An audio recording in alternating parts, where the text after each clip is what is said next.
small colonies here. But what do I think about the cats on Earth? A lot of them are star seeds.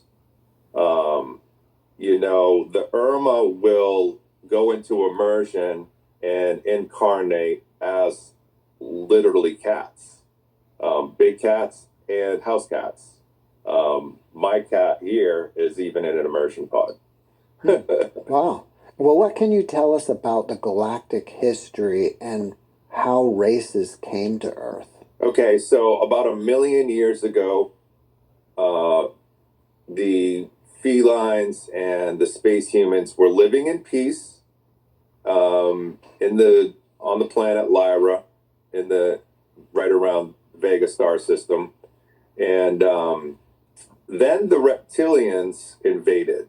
And there's a lot of different theories about how the reptilians invaded, if they came from a different timeline or whatever. But they started a war, and all of the races that were living in peace didn't know war, so we didn't know know how to protect ourselves. Now, ain't that something? He said all the races that was living in peace didn't know war. Can you imagine that? I believe that probably was. I don't know, man. I be wondering because when I came down this joint as a baby, I was all loving, man. You know what I'm saying? Just all love, love, love, love, love. And I realized I was in the hey, hey, hey, hey world. I'm like, damn. So you gotta adapt to that world. If you don't, you're gonna get devoured. The adversary be sober, be vigilant, for your adversary is like a roaring lion seeking whom he may devour. So the reptilians came in with all of this technology and just blew the hell out of everything. So, like I said again, it shows you right here. This is how the beast created the technology. It's not like the white man got the technology. White man don't have the science. You know what I'm saying? Remember, white man came from the Neanderthal gene, which came up from out of the Caucasus Mountains. So they got the science from the reptilians. These ancient beings got the science of this high tech that we have today that's putting people under mind control and all this shit. And everybody got on their spaceships and just went and hid on all the different planets throughout this quadrant of the galaxy. So everybody running, and the reptiles chased them all over this quadrant of the galaxy. And so the reptilian ass gang stalkers is chasing the peacemakers all throughout the galaxy, man. You know what I'm saying? Came to kill, steal, and to destroy. The beasts always come to kill, steal, and to destroy. There's been war going on, player. Alright? Way before the Bible. To near extinction. And then we, got together and developed the Galactic Federation and organized and, developed weapons and technology and stuff to defend ourselves, and then went to war with the reptilians and eventually landed on this planet. Humans came to this planet about 40 to 50,000 years ago. What? And there were, this is Atlantis times, pre-Atlantis times, and there were many different star races here on Earth, especially after the Tiamat destruction. But see, your preacher man is not allowed to go that far. They gotta go as far as just Adam and Eve. You know what I'm saying? And y'all thinking that creation started there, but y'all been punked. The asteroid belt right now used to be a planet, and that planet was called Tiamat. It was a big watery planet. And the solar system 12,500 years ago was changed around. It's not the way that it was, that it is right now. And so the reptilians put some sort of a decoy on Tiamat in order to draw the Federation to it. And when the Federation went to Tiamat to investigate, a huge war broke out, and they literally destroyed the planet of Tiamat. And there are a lot of civilizations, especially,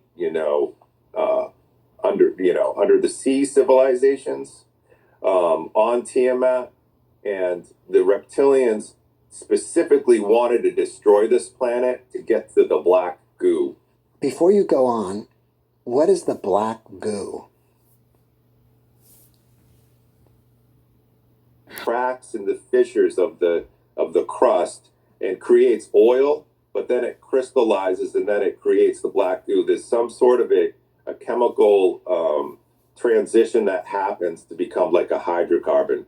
So the black goo is very positive. It's the lifeblood of a planet, but it can become negative when a planet is destroyed. And that's why the reptilians specifically wanted to destroy Tiamat, was to infuse the black goo with all of the trauma, because the black goo has semi-etheric states. It exists and has in the astral as well.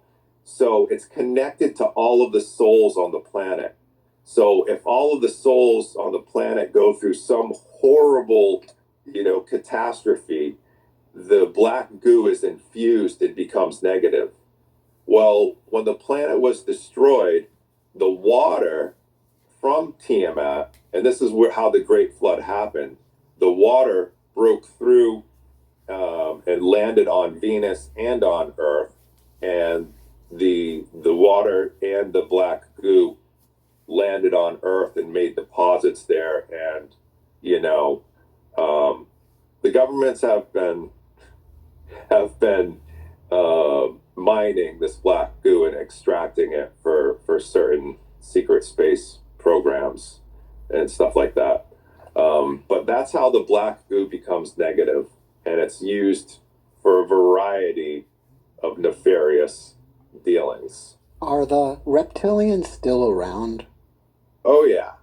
They're not only around, but they're in every corner and every compartmentalized corner. They have their fingers into everything. Are the reptilians also called the Draco? They are called the Draco, and now the Alpha Draco are the most dominant reptilian species. They're the dragons, like literal dragons, space dragons. And we're talking about very real, physical beings here. We're not just talking about, etheric beings or light beings or whatever. Mythological. So, there are good Alpha Dracos and there are negative Alpha Dracos. The good ones are keeping the bad ones in check, but then there's a bunch of subspecies as well. So, yeah, they're still around. The reason I asked is because some of my guests will say there are good reptilians and some are bad. So you would agree with that then? Absolutely, 100%. What is the best way for a person to learn how to astral travel? The best way for a person to learn to astral travel would be a lot of research, a lot of meditation. It actually has to do with changing your perceptual agreements. You really need to face your fears on every level. And that's what, lucid dreaming and astral travel is really all about. It's about facing your fears head on. When you astral travel, there is a certain point when you have to become aware that you're falling asleep. And there's a certain point where you hear lots of loud vibrations and you feel your body paralyzed. You feel like you're dying. That is the first step to become comfortable with. You have to become comfortable with the fear of falling and the fear of dying before you can enter the astral realms. It's kind of like an initiation. So the best way to do it, is to practice. It took me a year before I was very good at it. But really practicing and researching all of the different techniques and stuff like that is the best way to learn about it. And that's the best way to overcome the fear? That's a personal journey. That's a personal test, overcoming the fear. And honestly, there's nothing to be afraid of except for yourself and your own ideas. because that's all there is. There's just your consciousness, your frequency, and your ideas. All your reality is made up from your perceptions.